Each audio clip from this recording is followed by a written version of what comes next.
આજે આપણે જ્યારે સ્કૂલમાં આવ્યા હતા ત્યારે થોડી ડર અને થોડી ખુશીની સાથે આવ્યા હતા. નવા મિત્રો સાથે મળવાની ચાહત હતી. આજે આપણે એ સમય વયો ગયો છે અને વિદાય કહેવાનો સમય આવી ગયો છે.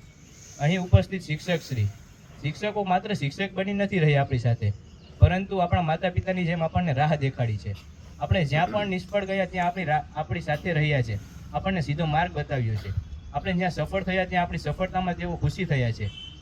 મારા વિદ્યાર્થી મિત્રો, આપણે માત્ર ક્લાસરૂમમાં જ સમય નથી વિતાવ્યો, મેદાનોમાં, કાર્યક્રમોમાં, ઉજવણીઓમાં વગેરેમાં પણ આપણે કાર્યક્રમોમાં બધા જગ્યાએ સમય વિતાવ્યો છે.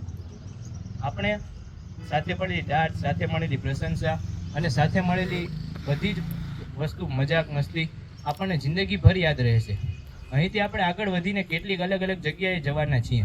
કોઈ ડૉક્ટર બનશે, કોઈ એન્જિનિયર બનશે, કોઈ બિઝનેસમેન બનશે, તો કોઈ અલગ અલગ સ્ટ્રીમ પકડવાના છે. પણ આપણે જ્યાં પણ જઈએ ત્યાં આપણે ડાયમંડ હાઈસ્કૂલનું નામ સર્વ ઉપર રાખશું.